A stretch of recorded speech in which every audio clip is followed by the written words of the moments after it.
کبھی ایک حدیث پاک پڑھا کرتا تھا کہ انسان کو نہ اس کے گناہوں کی سزا کسی نہ کسی موقع پہ جا کے مل جاتی ہے، تو کچھ چیزیں ایسی ہوتی ہیں جو وقت پر سمجھ نہیں آتی۔ ایک جج صاحب نے اپنے جب وہ ریٹائر ہوئے تو انہوں نے اپنی زندگی کے کچھ تجربات شیئر کیے۔ وہ ایک جگہ پہ لکھتے ہیں، کہتے ہیں میں یہ مضمون پڑھ رہا تھا تو وہ حدیث ساری کھول کے میرے سامنے آ رہی تھی کہ کسی نہ کسی موقع پر انسان کے گناہ سامنے آ جاتے۔ جج صاحب کہتے ہیں ایک بندے کا کیس آ گیا تو میں نے نا اس کو سزائے موت، اب سارے شواہد جو تھے، قانون، گواہ، ہر چیز ثابت کاری تھی، یہ قاتل ہے، پر مجھے پتا تھا اس نے قتل کیا نہیں، لیکن میری مجبوری تھی، اس لیے کہ قانون بھی، گواہ بھی، ہر چیز طے کر رہی تھی۔ اب میں نے نہ لکھ دیا کہ یہ بندہ قاتل ہے اور سزائے موت دے دی، پر میرا ضمیر بڑا پریشان تھا کہ یار اگرچہ قانونی طریقے کے مطابق میں نے فیصلہ کیا ہے، پر میری بھی تو کوئی عقل ہے نا، میری سمجھ میں بات آ رہی ہے کہ بندہ بے گناہ ہے، غلط ہے۔ وقت آ گیا اس کو سزائے موت ہونے کا، تو ایک ہفتہ پہلے نہ میں نے کسی طریقے سے جیلر سے کہا کسی کو بتانا نہ میری ملاقات کرا دے۔ میں اس سے معافی تو مانگ لوں، مار تو اس نے جانا ہی ہے، پر میں اسے کہوں کہ یار میں نے تو وہ کہنا ہے جو مجھے قانون بتاتا ہے، اس کے مطابق میں نے فیصلہ کرنا ہے۔ کہتے میں ایک ہفتہ پہلے اس سے ملنے چلا گیا اور جا کر کے میں نے اس سے معافی مانگی۔ میں نے کہا یار مجھے پتہ ہے کہ تیرا جرم کوئی نہیں، بس قانونی معاملات ہیں، گواہیاں، شواہد، دلائل سارے تیرے خلاف تھے، میں نے سزا لکھ دی، میری مجبوری سمجھ، پر مجھے پتہ ہے، اب مجھے معاف کر دے، ہم قانون کے پابند ہیں، جو ہمیں ڈگریاں کہتی ہیں وہ فیصلہ کرتے ہیں، مجبوری ہے،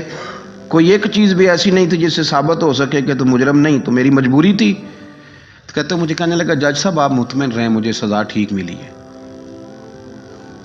مجھے سزا۔ کہتے میں حیران ہو گیا کہ میں کتنے مہینے سو نہیں سکا اس بندے کی وجہ سے،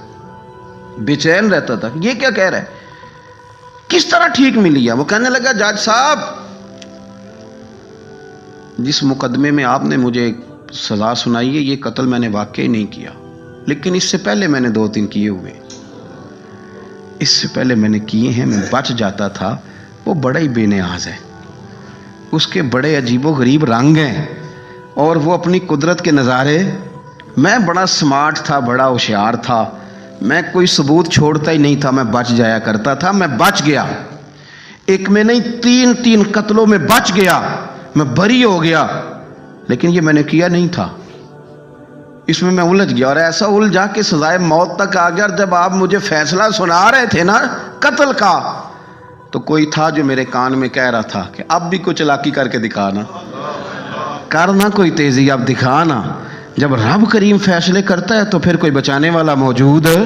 بھئی، اب بھی کرنا کوئی تیزی۔ 3 قتلوں میں بری ہوا، اور میں نے کیے ہوئے تھے، بری ہوا، یہ کیا نہیں تھا، میں نے سزا بھگتنی ہے، پر اس کی نہیں، وہ جو پچھلے 3 ہیں ان کی سزا مجھے ملی اور مجھے بھگتنی پڑے گی۔ زندگی خود ہی گناہوں کی سزا دیتی ہے، غالب کہہ گئے تھے اپنے وقت پر آ، جب آپ ساری توقعات بندوں سے وابستہ کر لیتے ہیں، ہر وقت دنیا داری سیدھے کرنے کے چکر میں پڑ جاتے ہیں۔ حضرت مولا علی شیر خدا کرم اللہ تعالی وجہ الکریم فرمایا کرتے تھے دنیا اور آخرت سوکنے ہیں، یہ اکٹھی رہ سکتی، ان کے لیے علیحدہ علیحدہ نظام چلانا پڑتا ہے، یہ سوکنے ہیں، دنیا رکھو تو آخرت بچتی نہیں۔ فرماتے تھے اس لیے ہم دنیا داری بھی اتنی کرتے ہیں جتنی ہمیں اللہ رسول نے اجازت دی، ہم اس سے آگے بڑھتے۔ فرماتے تھے کتنا بیوقوف بندہ ہے جو کسی کی دنیا کے لیے اپنے دین کا نقصان کر رہا ہے، کسی کا مال بنانے کے لیے اپنی آخرت تباہ کر رہا ہے، کتنا یہ عجیب آدمی۔ میرے رسول پاک صلی اللہ تعالی علیہ وسلم نے ہمیں اپنی آخرت پر توجہ کرنے کا، رب رسول کی رضا حاصل کرنے کا سبق دیا، درس دیا۔ حضور فرمانے لگے دنیا تو میٹھی ہے، شہد سے بھی زیادہ میٹھی ہے، جتنی حاصل کرتے جاؤ گے اتنی طلب بڑھتی جائے گی، جتنا اس کے پیچھے بھاگو گے اتنا یہ اپنی طرف بھلاتی جائے گی۔ تو حضور کریں کیا؟ اللہ کے رسول فرماتے ہیں لذتوں کو ختم کرنے والی کو یاد کرو، لذتوں کو ختم کرنے والی کو یاد کرو جو تمہارے مزے ختم کر دے گی۔ یا رسول اللہ وہ کیا ہے؟ فرمایا وہ تمہاری موت ہے، موت یاد کرو، لذتوں کو ختم کر دے گی، تمہارے ذائقے ختم، تم تیاری کرو، جانا ہے دنیا سے، جانا ہے، تم ارادہ کرو، پروگرام بناؤ، دیکھو لذتوں کو ختم کرنے والی